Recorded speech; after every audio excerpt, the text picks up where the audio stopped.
Hello everyone, this is Professor MH और today we will discuss how to calculate cash price। तो हमारा जो topic चल रहा था वो था हायर परचेस का अकाउंटिंग। इसका हम लोग ने बेसिक इंट्रोडक्शन देखा था, इसके क्या कैरेक्टरिस्टिक्स और फीचर्स थे, कौन कौन से इंपॉर्टेंट टर्म्स हम अकाउंटिंग फॉर हायर परचेज में यूज़ करने वाले हैं, that we saw last time. तो लास्ट के जितने भी वीडियो थे हम लोग ने इसका बेसिक इंट्रोडक्शन देख लिया था। अब हम लोग इसके प्रैक्टिकल एस्पेक्ट पे धीरे धीरे चलते हैं। तो first practical aspect is calculation of total cash price. तो फर्स्ट ऑफ ऑल मैंने आपको पहले ही बता चुका हूं कि कैश प्राइस का मतलब क्या होता है। तो एक बार और देख लेते हैं कि what do mean by cash price. तो cash price is nothing but, आप कोई चीज़ खरीदते हो, कोई गुड्स खरीदते हो, तो कैश दे के जो गुड्स खरीदते हो आप, that is called cash price. Example के तौर पे मैं आपको एकदम क्लासिक एग्जाम्पल देता हूँ। आईफोन आपको खरीदना है 1 लाख रुपीज़ का, तो 1 लाख रुपया आपने पेमेंट किया, चाहे कैश में करो, चेक से करो, और NEFT करो, RTGS करो, जो करना है करो। आपने रोकड़ा सामने दिया और आपने चीज़ लेके चले गए, तो वो जो रोकड़ा आपने ऑन द स्पॉट दिया पूरा और गुड्स लेके चले गए, that is called cash price. आई बात समझ में? यस और नो? तो कैश प्राइस का मतलब ये होता है, cash price we can say it is nothing but original price of the product. आई बात समझ में? तो original price of the product क्या होता है, original price of the product को कैसे कैलकुलेट किया जाता है, वो हम लोग इस वीडियो में देखने वाले।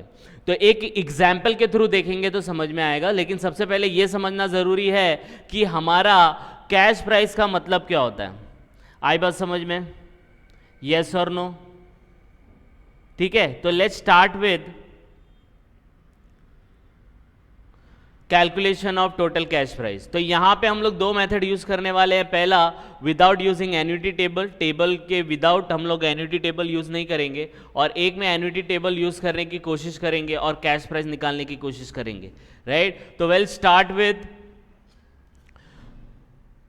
Cash price calculation without using annuity table. अब एन्युटी टेबल क्या होता है पहले वो देख लेते हैं। तो annuity table is nothing but is to use to calculate present value of future payment. Future में जितना भी पेमेंट आप करने वाले हो उसका आज का वैल्यू कितना है, उसको एन्युटी टेबल हम लोग यूज करके निकालते हैं।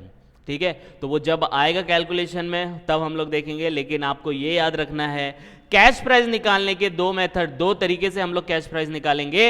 एक एन्युटी टेबल को विदाउट यूज किए और दूसरा एन्युटी टेबल को यूज करके।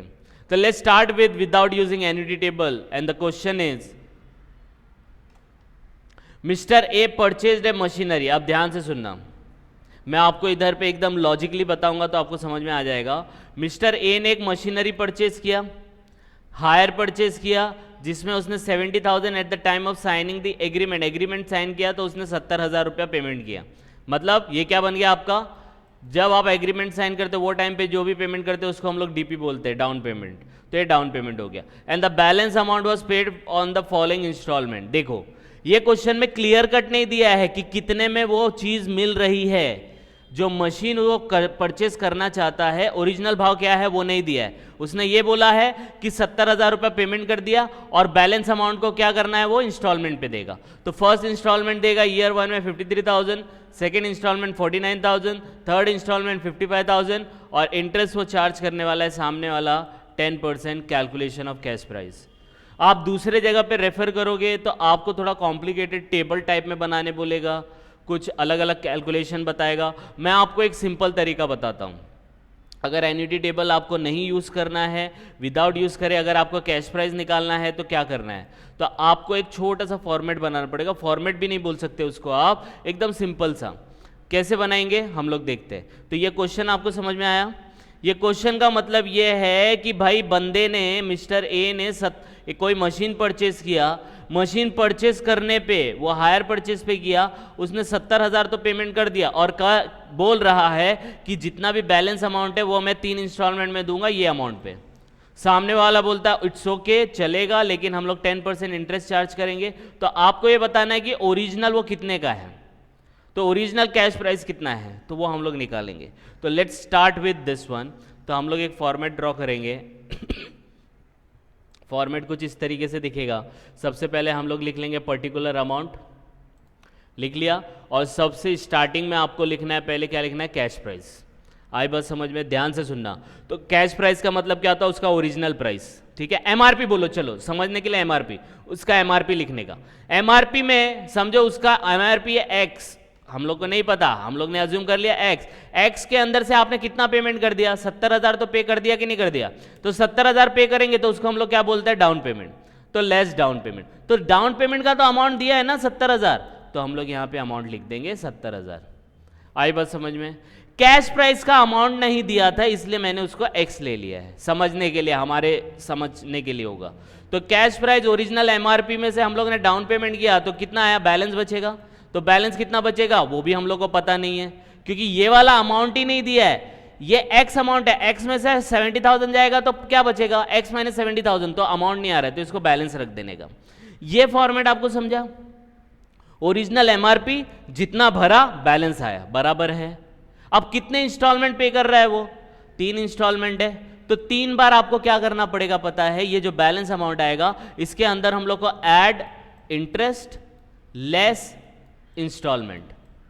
आई बात समझ में। मैं इसको और एकदम इजी से बता देता हूं, जो भी बैलेंस अमाउंट ये आएगा, कैश प्राइस में से डाउन पेमेंट माइनस करने के बाद जो बैलेंस आता है, उसके अंदर आपको क्या करना है, add interest less EMI, add interest less EMI, add interest less EMI. आई बात समझ में। अब बोलेंगे सर ये तो कुछ समझ में नहीं आ रही है बात, तो आपको क्या करना है, देखो अगर कैश प्राइस समझो एग्जांपल के तौर पे कैश प्राइस है 5 लाख, 5 लाख में से आपने डाउन पेमेंट कितना कर दिया, 1 लाख कर दिया, तो बचा कितना, 4 लाख बचा कि नहीं, 4 लाख। तो ये 4 लाख है, तो 4 लाख जो ये इंटरेस्ट बोल रहा है ना, बैलेंस अमाउंट, ये जो ईएमआई भरेगा, तो ईएमआई के अंदर आपको पता है इंटरेस्ट भी होता है। तो इंटरेस्ट किस पे कैलकुलेट होगा, इंटरेस्ट ये 5 लाख का तो उसका ओरिजिनल प्राइस है, 1 लाख आपने डाउन पेमेंट किया, तो बचा कितना, 4 लाख। तो इंटरेस्ट जो आप ये इंटरेस्ट जो चार्ज करोगे वो ये 5 लाख पे चार्ज करोगे, 1 लाख पे चार्ज करोगे, या 4 लाख पे चार्ज करोगे। तो हमेशा याद रखना है, इंटरेस्ट जो होता है वो बैलेंस अमाउंट पे चार्ज होता है, इंटरेस्ट जो होता है वो बैलेंस अमाउंट पे चार्ज होता है। तो आपको ये फॉर्मेट याद रखना है, add interest less EMI, EMI में बोलूंगा इजी समझने के लिए, less EMI, add interest less EMI, add interest less EMI, add interest less EMI. तो इतना समझ में आया, cash price minus down payment balance. अब इसमें ऐड करेंगे, तो ऐड कितना है आपको पता है, 10% है, तो 10% ऑन फर्स्ट इंस्टॉलमेंट, लेकिन अमाउंट कितना है वो पता नहीं है, तो छोड़ दो उसको, कोई प्रॉब्लम नहीं है। तो जब ये ऐड करेंगे तो एक नया बैलेंस आ जाएगा। अब इसमें ईएमआई लेस कर दो, तो लेस ईएमआई, तो इंस्टॉलमेंट का तो अमाउंट दिया है ना, कितना अमाउंट है, 53,000, देखो यहाँ पे दिया है, दिया है कि नहीं दिया है, 53,000 है, राइट। तो इस तरीके से add interest less EMI, add interest less EMI, ऐसे सब करना है। तो अब ये आएगा, बैलेंस आएगा, अब बैलेंस पे ऐड इंटरेस्ट लेस ईएमआई, तो लेस ईएमआई आएगा, सेकेंड इंस्टॉलमेंट तो लेस ईएमआई आ गया। सेम वे में थर्ड टाइम पे भी ऐड इंटरेस्ट, बैलेंस आ जाएगा, लेस ईएमआई, तो लेस थर्ड इंस्टॉलमेंट कितना है, 55,000। तो ये पूरा का पूरा क्वेश्चन हम लोग ने ये टेबल में डाल दिया है कि नहीं डाल दिया है, ये पूरे टेबल में आ गया है। तो ये फॉर्मेट आपको समझा कि नहीं समझा। पहला लेने का एमआरपी, एमआरपी के अंदर आपको क्या करना है, कैश प्राइस में से डाउन पेमेंट माइनस करना, बैलेंस, इसके ऊपर ऐड इंटरेस्ट ईएमआई माइनस करो, add interest less EMI, add interest less EMI. आई बस समझ में। अब देखो हम लोग को क्या निकालना है, ये निकालना है, ये जो कैश प्राइस दिया है ना ये निकालना है, कैश प्राइस निकालना है। तो हम लोग को यहाँ पे सब मतलब अमाउंट नहीं दिया है ना, मिसिंग फिगर है, तो मिसिंग फिगर है तो कैसे करने का, देखो ध्यान से देखना, एकदम सिंपल है। तो ये टेबल समझ में आया, अब हम लोग इसको सॉल्व करेंगे। तो अब याद रखो उसने क्या मशीन परचेज किया, कोई एक्स अमाउंट पे परचेज किया जिसमें से उसने 70,000 दिया, और क्या बोला, बैलेंस अमाउंट। इसका मतलब क्या है, बैलेंस अमाउंट उसने ये 3 ईएमआई पे भर दिया। तो कहना से ये जो बैलेंस अमाउंट 3 ईएमआई पे भरा, तो उसका लास्ट में बैलेंस कितना हो जाएगा, नील हो जाएगा कि नहीं हो जाएगा। तो कहना है राइट बैलेंस यहाँ पे 0, कहना है राइट बैलेंस यहाँ पे 0, कि जैसे ही मैंने थर्ड इंस्टॉलमेंट यहाँ पे भर दिया तो वो 0 हो जाएगा। यस और नो। यहाँ पे क्या कहा गया है कि भाई ये बंदे ने मशीनरी परचेज किया, ठीक है, परचेज करने के बाद उसने 70,000 पर पेमेंट किया और बैलेंस अमाउंट इतने में किया, तो मतलब जैसे ये तीनों भर देगा पैसा तो उसका बैलेंस कितना हो जाएगा, ज़ीरो हो जाएगा। तो ये मैंने यहाँ पे ज़ीरो लिख दिया। अब जैसे ये ज़ीरो आ गया ना बच्चा, ये कैलकुलेशन में कुछ भी प्रॉब्लम नहीं है। अब देखो कैसे होएगा, ये ज़ीरो आया, इसके ऊपर है 55,000, है कि नहीं है 55,000, ये क्या किया, लेस किया है।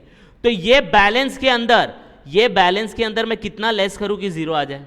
तो मुझे ये लेस वाला अमाउंट तो 55 पता है ना, तो 55 ये बैलेंस में से 55 माइनस करूँ तो ज़ीरो आ जाए, तो इसका मतलब ये भी 55 ही आएगा। यस और नो? समझ में आई बात कि नहीं आई? देखो फिर बताता हूँ, फिर से देख लो एक बार। आपने क्या बोला कि मशीनरी परचेज किया कोई एक्स अमाउंट पे, जिसमें आपने 70,000 पेमेंट कर दिया। अब 70,000 पेमेंट कर दिया, बैलेंस अमाउंट आप 3 EMI पे भर रहे हो, तो 3 EMI में भरा, इसका मतलब जैसे ही आपने 3 EMI भरे होंगे तो ये अमाउंट नील हो जाएगा कि नहीं हो जाएगा? तो मैंने यहाँ पे ज़ीरो लिख दिया। अब आप लोग यहाँ पे देखो, ये लेस का साइन है कि नहीं है, लेस थर्ड इंस्टॉलमेंट। तो बैलेंस में से कितना लेस करूँ कि ज़ीरो आ जाए? तो बैलेंस दिया है ना, सॉरी लेस दिया है ना 55, तो मैं 55 में से कितना माइनस करूँ कि ज़ीरो आ जाए? तो यहाँ पे भी 55 आएगा कि नहीं आएगा? तो इसलिए यहाँ पे 55 लिखा। आई बात समझ में? अब यहाँ तक तो आ गए। अब यहाँ पे देखो कैसे होगा। अब यहाँ पे थोड़ा सा हम लोग को ट्रिक लगाना पड़ेगा, बहुत सिंपल सा ट्रिक है। अब यहाँ पे कुछ डेटा नहीं दिया है, क्योंकि ये डेटा आएगा ना तो ये वाला आ जाएगा, राइट? अब देखो ये कितना दिया है, इंटरेस्ट दिया है 10%, तो ये 10% है, तो कैन आई से दिस 10? जब ये बोला है 10% तो मैंने इसको 10 अज्यूम कर लिया। अब ये क्या हो रहा है, ऐड हो रहा है। ये क्या हो रहा है, ऐड हो रहा है, ऐड हो रहा है ना, ये अमाउंट ऐड हो रहा है, तो ये 10 है। तो इसका मतलब जो बैलेंस अमाउंट रहेगा ये वाला, तो ये 110 हो जाएगा कि नहीं हो जाएगा? अब बोलेंगे सर ये थोड़ा बहुत समझ में नहीं आ रहा है। अब एक तो सिंपल सा लॉजिक है, जब ये इंटरेस्ट आपने ऐड किया है 10%, तो मैंने यहाँ पे 10 लिखा है, तो कोई भी चीज़ आप ले लो, लाइफ में कोई भी चीज़ है वो 100% होती है, राइट? कोई भी चीज़ है वो 100% है, तो उसके अंदर अगर आपने 10% ऐड किया तो जो बैलेंस अमाउंट आएगा वो 110 ही हो जाएगा ना। तो इसका मतलब अगर ये 10 है, इसके अंदर ये बैलेंस अमाउंट जो अपने को नहीं पता है, इसमें अगर ऐड किया तो नीचे वाला जो 55,000 है ये 110 हो जाएगा। अगर ये 110 है तो ये तो 100 होना ही है। आ रही है बात समझ में? जैसे ही ये 3 फिगर आपने फाइंड आउट कर लिया, बस पूरा क्वेश्चन सॉल्व हो गया। आई बात समझ में? यस और नो? इसको 1-2 बार आप गो थ्रू करेंगे ना तो आपको समझ में आ जाएगा। अब देखो, अगर 55,000 110 है तो 10 कितना, तो क्रॉस मल्टीप्लाई करने का। तो कैसे क्रॉस मल्टीप्लाई होएगा? 55,000 इंटू 10 डिवाइड बाय 110 कितना आया, 5,000, तो ये 5,000 आएगा। आई बात समझ में? ये कितना आएगा, 5,000 आएगा। तो यहाँ पे देखो 5,000।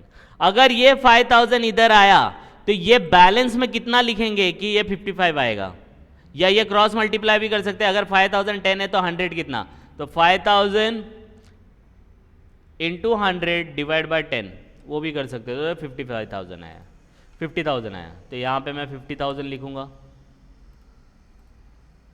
आ रही है बात समझ में कि नहीं? समझा कि नहीं समझा? 50,000 ये आ गया। एक बार ये आ गया तो आगे के बैलेंस निकालना बहुत इजी हो जाता है, उसमें फिर कुछ ज़्यादा वो नहीं है, हार्ड एंड फास्ट रूल नहीं आएगा। तो यहाँ तक आपको समझ में आया? यस और नो? तो ये 55,000 कैसे आया? पहले हम लोग ने बोला कि ज़ीरो अज्यूम किया, ज़ीरो क्योंकि यहाँ पे उसने बैलेंस ज़ीरो कर दिया तो ज़ीरो लिख दिया। तो ये 55,000 है, इसमें से कितना 55 ही माइनस करेंगे तो ज़ीरो आएगा, तो ये 55 हो गया। फिर यहाँ पे बोला ऐड इंटरेस्ट, तो उसको 10 लिया। कोई भी चीज़ में अगर जितना ऐड होता है तो वो उसमें आगे 10% बढ़ जाता है, तो ये 110 हो गया। अगर ये 110 है, ये 10 है, तो ये ऊपर का 100 है। क्रॉस मल्टीप्लाई करते जाओ, आते जाएगा। अब ये देखो, ये सिंपल है, अब इसमें क्रॉस मल्टीप्लाई नहीं भी करेंगे तो भी चल जाएगा। ये 50 है, इसके अंदर से 49 लेस किया, कोई अमाउंट है जिसमें से 49 लेस किया तो 50 आया, तो कितना आएगा ऊपर? 99,000 आएगा। तो 99 में से 49 लेस करेंगे तभी तो 50 आएगा ना। आ रही है कि बात समझ में कि नहीं? फिर जैसे ये आएगा तो आपको पता है ये 10 है, क्योंकि ऐड इंटरेस्ट कर रहे हैं आप, 10 कर रहे हैं कि नहीं कर रहे हैं यहाँ पे, तो ऐड इंटरेस्ट 10 है, तो ये कितना हो जाएगा, 110 हो जाएगा कि नहीं हो जाएगा? और ये ऊपर वाला क्या हो जाएगा, 100। इसको क्रॉस मल्टीप्लाई करेंगे तो यहाँ पे आएगा आपको 9,000, फिर इसको 100 से मल्टीप्लाई करेंगे तो यहाँ पे आ जाएगा 90,000। सेम वे में ऐसे ही ऊपर चलते रहेंगे तो इस पे आएगा 143, फिर ये वाला हो जाएगा 10, नीचे वाला 110, और ऊपर वाला 100, ये 100। जब इसको क्रॉस मल्टीप्लाई करेंगे तो आपको मिल जाएगा ये 13,000 और ये 130, और जैसे ही ये दो अमाउंट आ जाएगा तो ये दोनों अमाउंट को जब आप ऐड करोगे तो it will give you 2 lakh, तो ये आ जाएगा आपका 2 लाख। तो हम लोग को तो यही तो निकालना है, तो आंसर आ जाएगा ये कैलकुलेशन करने के बाद। यहाँ पे आपको लिखना है कि हमारा जो कैश प्राइस है वो है, टोटल कैश प्राइस ही निकालना है ना, तो यहाँ पे नीचे सोल्यूशन के नीचे आपको लिखना है कि टोटल कैश प्राइस